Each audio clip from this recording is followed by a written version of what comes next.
जय महामाया एस्ट्रो यांत्रिक चैनल पर आप लोगों का स्वागत है। आज हम सरल ज्योतिष के पार्ट नंबर 30 तक पहुंच चुके हैं। हम आज बात करेंगे ग्रहों के वर्णात्मक विभाजन। यहाँ पे वर्ण अर्थात 4 वर्ण जो मुख्यतः हैं कौन कौन से हैं। वेद में हमारे पास जो 4 वेद का जो जिक्र है वो कौन सा है, क्षत्रिय, ब्राह्मण, वैश्य और शूद्र। हमने उसी राशि के विभाजन में भी वर्ण के बारे में पढ़ा था। हम फिर से बोल रहे हैं कि वर्ण अर्थात जाति नहीं है। हम अगर किसी जाति के बारे में बात करते हैं तो प्रत्येक जाति में यह चारों वर्ण हो सकते हैं। यह जाति से इसका कोई लिंक नहीं है, तो उस पर आप ना जाए, वरना यह पढ़ने की बजाय यह विवाद का रूप ले लेगा। तो जो सब कौन कौन से वर्ण हैं,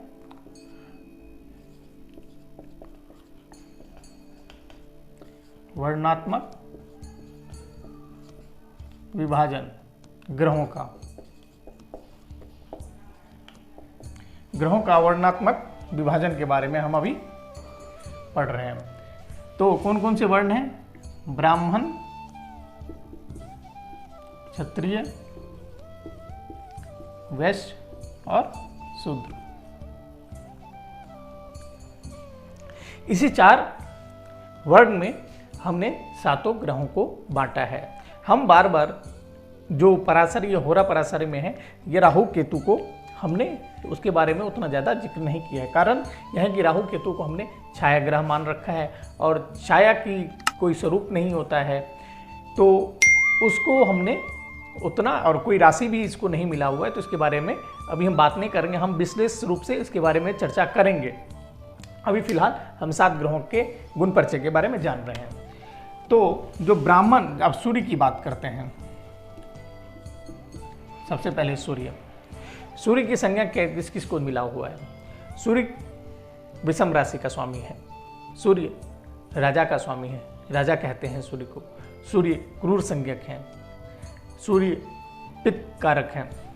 इन चीज़ों में जो एग्रेसिव हैं, सब कुछ में से एग्रेसिव देख रहे हैं, ये सतोगुण वाले हैं, यानी अपने आचरण पे रहते हैं। तो यह गुण किस में मिलेगा, ब्राह्मण, क्षत्रिय, वैश्य या शूद्र में? तो यह गुण शूद्र में मिलता है, क्षत्रिय में मिलता है। तो सूर्य क्षत्रिय वर्ण के हैं। उसके बाद चंद्र के बारे में आते हैं। चंद्र सौम्य है। यह इसको कब बलि होता है, यह पक्षीय बलि है। पक्ष बलि मतलब एक मास में 2 पक्ष आता है, कृष्ण पक्ष, शुक्ल पक्ष। तो यह कृष्ण पक्ष में क्षीण हो जाते हैं अमावस्या के आसपास, और यह पूर्णिमा के शुक्ल पक्ष में यह उच्च के हो जाते हैं। तो और यह बिल्कुल सरलता की है। इसके देखेंगे तो इसका कोई भी शत्रु नहीं है। यह किसी सामंजस्य रखता है। जब हम बात करेंगे इसमें नैसर्गिक शत्रुता में बात करेंगे तो इसके बारे में इसका कोई शत्रु नहीं है। यह सबके साथ एक जैसा समान व्यवहार करते हैं। तो इसमें से एक जैसा समान व्यवहार कौन करता है, ये वैश्य, जो कि व्यापारी के पास चले जाए, वो उसके लिए सारे ग्राहक एक समान है, चाहे वो कोई भी हो। तो इसलिए यह वैश्य, ये वैश्य का बात कहता है। हम यहाँ पे देख रहे हैं, ज्योतिष को याद नहीं कर रहे, रट नहीं रहे हैं, हम ज्योतिष को समझ रहे हैं। ज्योतिष को समझने के लिए बहुत ही आसान तरीके से हो जाएगा, ये फिर कभी हम नहीं भूलेंगे। उसके बाद मंगल आता है। मंगल का कार्य क्या है, वह सेनापति है, वो लड़ाई करवाता है, वह गुस्सेल प्रवृत्ति का है, ब्लड से रिलेटेड जो भी संबंधित हैं ये आता है। और यह किसका काम है, यह क्षत्रिय का काम है। तो यहाँ पे भी इसको भी क्षत्रिय संज्ञक दिया गया है। उसके बाद बुध आते हैं। मंगल के बारे में और बात कहना चाहता हूँ। मंगल कोई भी कार्य अपने से नहीं करता है, इसको सहायक कार्य करता है। ये सेनापति है, अर्थात राजा के कहने पर वह कार्य करता है। बस राजा ने ऑर्डर दिया, उसके बाद ये लग गया, अब राजा से ज़्यादा काम करेगा। तो यह मंगल और सूर्य के साथ ऐसा ही लिंक है। बुध वाणी का कारक है या न्यूट्रल है। ये सभी के साथ, जिसके साथ जाता है उसी के साथ उसी तरीके से व्यवहार करता है। तो अब यहाँ पे देखेंगे फिर से वही वैश्य की तरह कि व्यापार में जिस तरीके से आए वह उसी तरीके से व्यवहार करेंगे। तो बुध भी व्यास्य संज्ञक हैं, वर्ण में व्यास्य की संज्ञा मिली हुई है। उसके बाद गुरु, गुरु अर्थात बृहस्पति देव, देवताओं के गुरु, वह क्या है? वह वेदों के बारे में बताते हैं, वो अध्यापन के बारे में बताते हैं, शिक्षा के बारे में बताते हैं, वो सरल आत्मन है। तो यह सब किसमें है? ज्ञान ब्राह्मण, यह ब्राह्मण,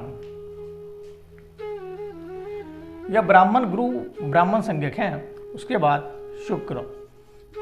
अब शुक्र के बारे में बात करें तो कोई इनको शुक्राचार्य कहते हैं, कहीं पे आप बहुत सारे ऐसे जगह देखेंगे जहाँ पे इनको परमात्मा अंश लेकर इनको बोला गया है कि यह अब परशुराम जी के अवतार हैं।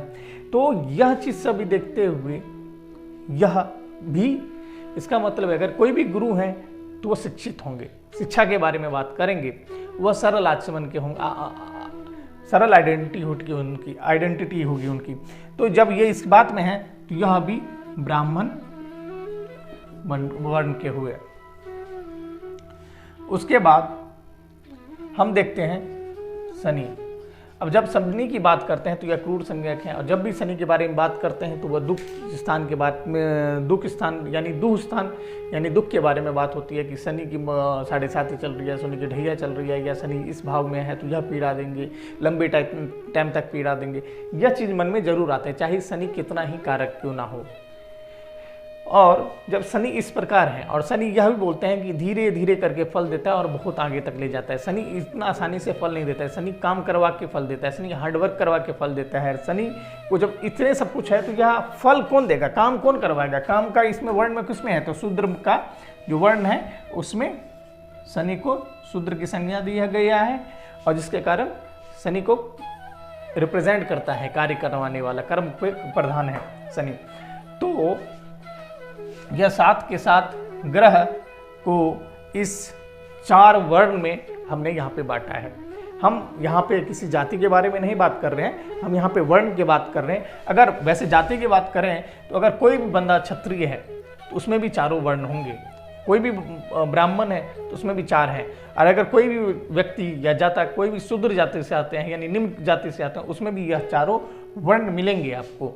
तो हम ज्योतिष में वर्ण के बारे में जब भी बात करते हैं तो वह इस वर्ण के बारे में बात करते हैं, जातियों के बारे में बात नहीं करते हैं। तो ग्रहों का गुण परिचय इसलिए हम यहाँ पे जरूरी है कि जब हम फलित करेंगे या फलादेश करेंगे तो यह देखेंगे कि यह इनका जो एस्पेक्ट है वो कौन से राशि को देख रहा है और यह किस भाव में बैठे हो, तो जिसके कारण उसमें गुणता कैसे आएगी, वह उसका कार्य क्या होगा, वो कर्म किस प्रकार का करेगा, यह सब देखने के लिए हमें ग्रहों के गुण परिचय में ग्रहों का वर्णात्मक विभाजन, वर्णात्मक भेद देखना अति आवश्यक हो जाता है।